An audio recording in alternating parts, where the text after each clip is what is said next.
In the modern world, most people have this view of history of humans as progressing over time, starting with primitive people who weren't much more advanced than apes, and gradually developing tools and agriculture over time and coming up with new innovations that eventually leads to our current level of technology. But that's a recent view of the history of humans, developed mostly in the last couple of hundred years. Prior to that, many cultures thought their ancestors were more sophisticated than they were.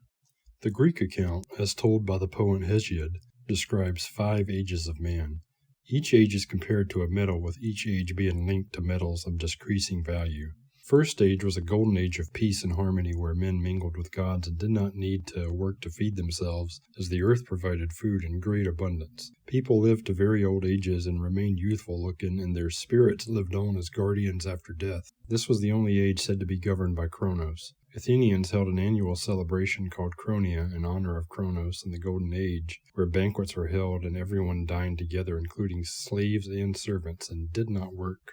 In the Silver Age, governed by Zeus, men lived shorter lives and were no longer at peace with one another. Zeus destroyed them for refusing to worship the gods. Their spirits became blessed spirits of the underworld.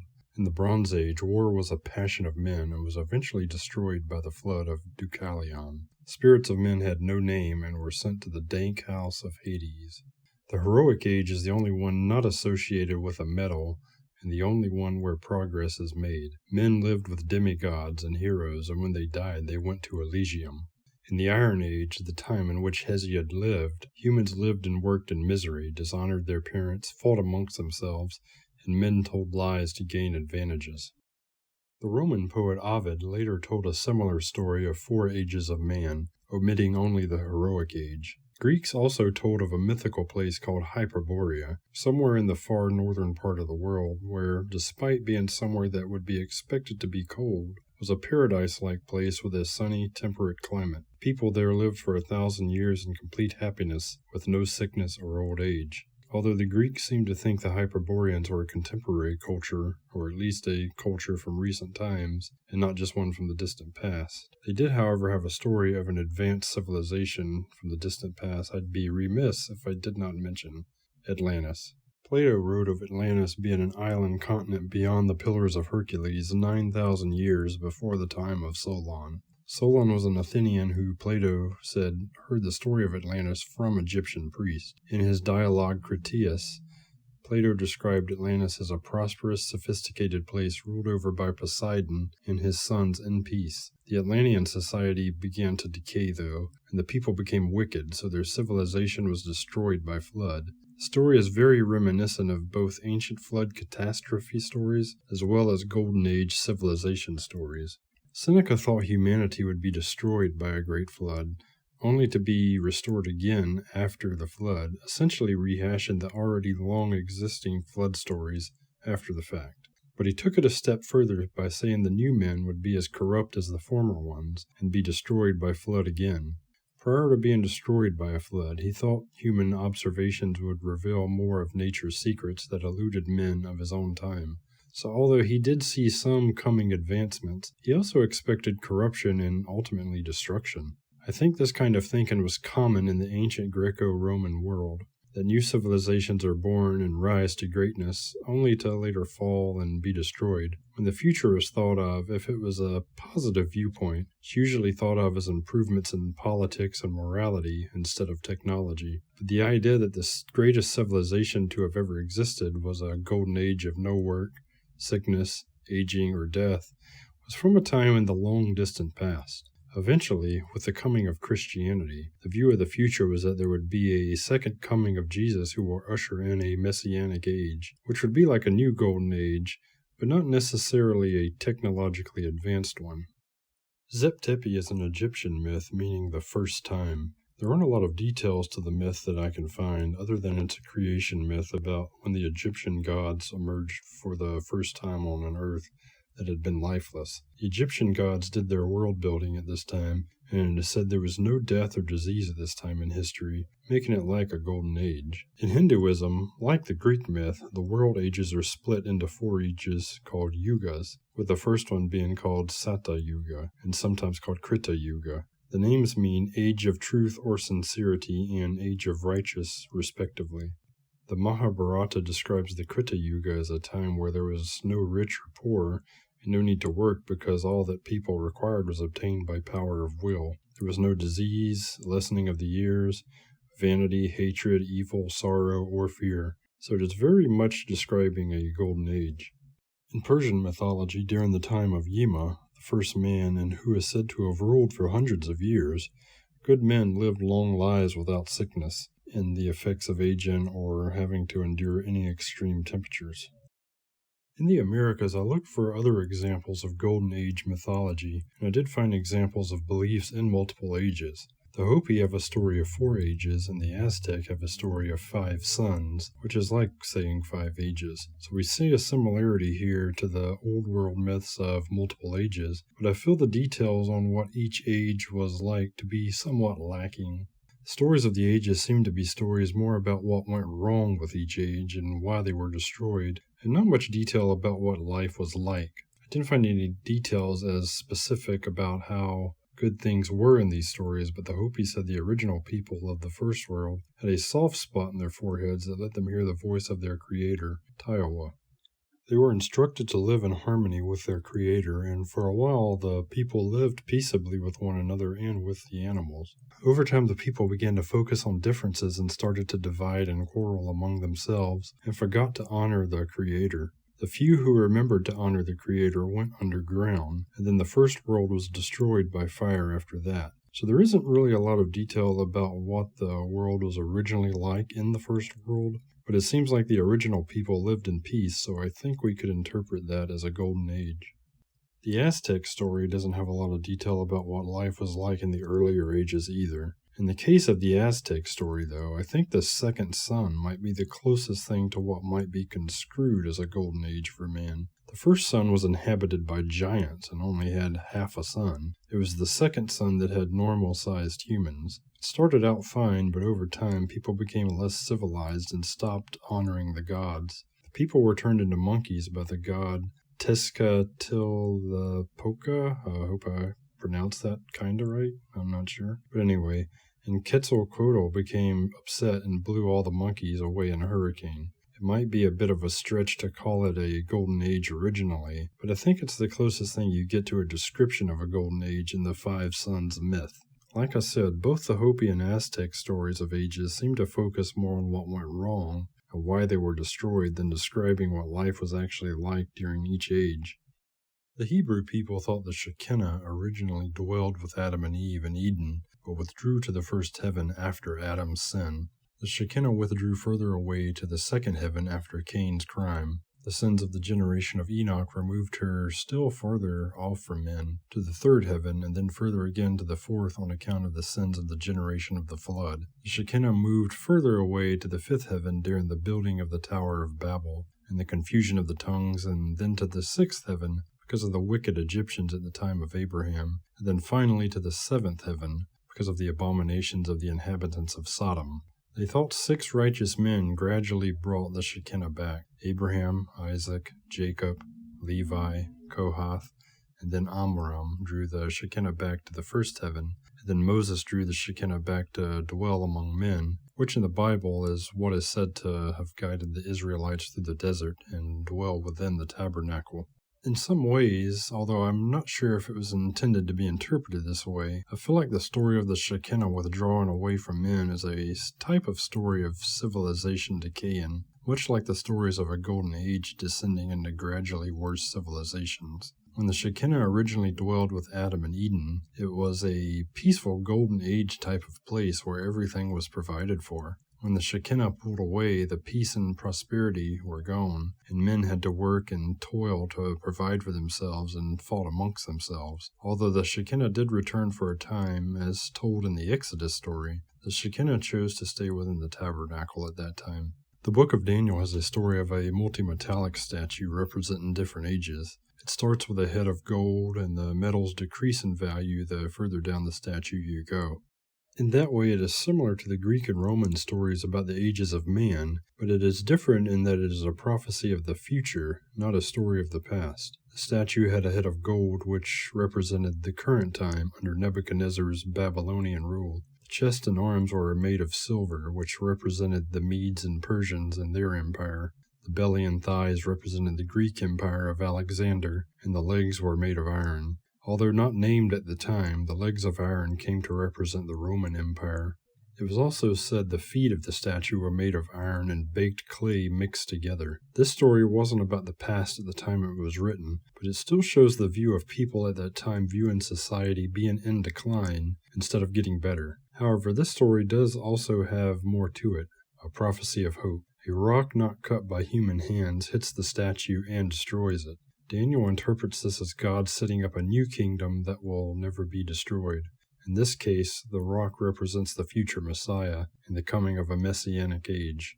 Other than that, the Bible doesn't really separate the past into 4 or 5 distinct ages like the Greeks and Romans did. You have Adam and Eve living in the paradise of the Garden of Eden, and then their sin and fall from grace. So on the surface, it sounds like 2 ages, the golden age of Adam and Eve, and then everything else after that. But if I was going to try to force the Genesis story into 4 distinct ages, I guess I would say Adam and Eve was the golden age, the generation of their children until the time of Noah as the silver age, the people born after the flood as the bronze age, and the time of Nimrod and the Tower of Babel as the start of the iron age. In Genesis 11, it says they baked bricks to build their city and tower, instead of using stones.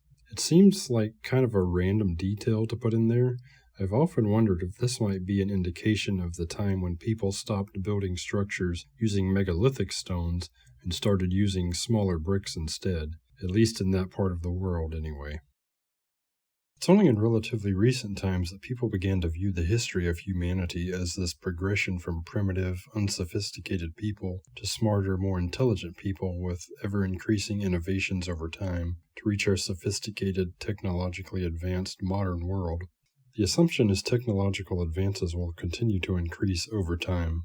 But that idea is a relatively recent one. I'm not entirely sure when it started to shift to that, but I imagine it was around the time of the so-called Enlightenment era in the 17th and 18th century, but probably didn't really become a common opinion of the public until after the Industrial Revolution of the 19th century. The intellectuals of the Enlightenment began to focus on the scientific method and religious tolerance and moving away from some religious dogmas. During the 19th century, the Industrial Revolution greatly increased manufacturing output using machines and steam power and, later on, electricity. This increased the standard of living for the general population, so it's easy to see why people of the time would view the future as a time of increasing innovations and prosperity. If you combine that with what scientists like archaeologists and paleontologists were beginning to say about the prehistoric past, I think you can see why the general population started to view the future as a time of increasing innovations and the past as a time of little innovation. You can see this outlook in a lot of the sci-fi of the 20th century. The Star Trek franchise is a good example of this. Taking place hundreds of years in the future, the people of that time have technologies far advanced from the 20th century. They have large spacecraft capable of carrying hundreds or even thousands of people through space to other planets. They have advanced laser weaponry. They have beaming technology that allows people to be physically transported from one location to another in an instant, and even a replicator technology that can make food and drinks materialize. Their wireless communicator technology even inspired the creation of mobile telephones in the real world. The idea in Star Trek and a lot of other futuristic sci-fi is that as the more time passes, the more technology and innovation will increase, making life better and more prosperous. But like I said, the current worldview that people started out primitive and over time became more sophisticated and innovative is a relatively recent idea in human history. It wasn't all that long ago that people thought the Golden Age was a time from the past. A big part of the current worldview now has to do with what archaeologists and paleontologists have established and taught. They dig up the past, so what evidence of a golden age is there? Maybe the question should be, what evidence should you be looking for? I think the problem may be that people are expecting to find evidence of advanced technologies like our own, or maybe even something more advanced than our own. Some people think the lost civilization of Atlantis had advanced engineering and technologies, but I think people might be looking for the wrong thing. I I think they might be missing the point of what the Golden Age was about. I don't think people of the Golden Age needed advanced technologies. I think advanced technologies might be an unconscious attempt of our society to return to the prosperity and happiness of a Golden Age. So what was the Golden Age about? The Golden Age was a time when the earth provided everything in abundance and no one had to work to feed themselves and people lived long, happy lives. I don't think they had a reason or desire to build technologies to make their lives easier if they already had good health and all that they desired. A lot of stories I have heard of angels or aliens communicating with people tell of the method of communication being telepathic. If people of the Golden Age also had such an ability, they probably wouldn't feel the need to create communication technologies. If you are happy, healthy, and have all your needs provided for, do you need technology? Do you even need tools of any kind? And really, isn't that what most of the technologies of the modern world are? I feel like most technologies of the modern world can fit into two main categories: medical science and communication technologies. You could probably make a case for a third category as well, transportation, but people have found ways to transport themselves faster and easier from very early in history, from horses to chariots and wagons to trains to cars and then planes. Medical science and communications, I think, are what have advanced the most in recent times, though. Medical science advancements have improved the quality of people's health and helped people to live longer on average. Communications has allowed us to communicate faster, easier, and with more people. And communications isn't just telephones or the internet. Even technologies like the television or radio, at their core, are a type of communication technology. They are both designed to receive a communication signal of some sort, and their output is some kind of message. It might be news or it might be entertainment, but either way it is coming from a communication signal. But if you lived in a society where you already have good health in perpetuity and can communicate freely and easily and your needs are provided for, what desire do you have to build things you don't really need? Essentially, a golden age was a magical time. The golden age ended when the magic was gone. So if people of the golden age didn't need technology, we shouldn't expect to find technology. Even if you could find the remains of someone from a golden age, how would you judge how old they were at death? You could make a judgment based on what is known from modern lifespans, but if the remains appeared to be that of someone who was 50 years old based on modern lifespans, how could you be sure that the remains weren't of a person who aged at a much slower rate? What if what looks like 50 years old now was what a 500-year-old person looked like in the Golden Age because they aged slower? So my point here is, if you're looking for a technologically advanced civilization from a Golden Age, I doubt you will find that. They were advanced in a different way, a spiritual way. I don't think we use the full potential of our minds anymore. Instead, we've built technology in an attempt to artificially recreate a golden age for ourselves.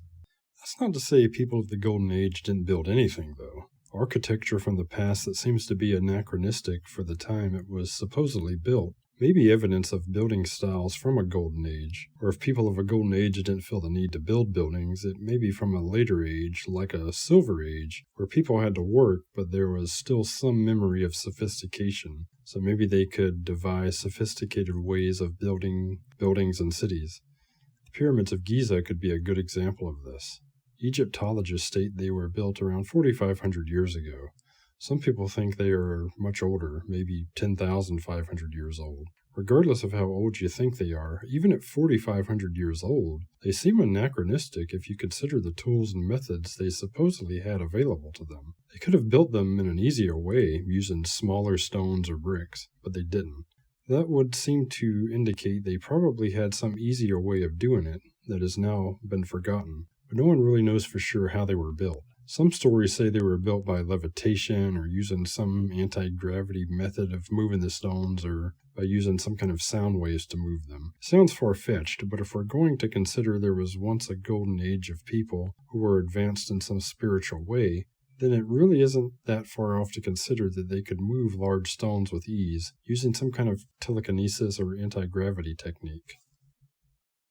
So what can we conclude from all of this? It seems clear that many of our ancestor cultures thought there was a golden age their ancestors lived in. It's only recently that people began to view the prehistoric past as a time of primitive people. But many ancient people also looked forward to, or at least hoped for, a coming new golden age in the future. We might not all agree on what the future golden age would look like. Some expect a golden age made of technologies, whereas others expect a golden age of spiritual awakening and peace. I think we can all join in on the hope of a future golden age, even if not everyone currently agrees on what that golden age would look like. Those are my thoughts on that. Thanks for listening.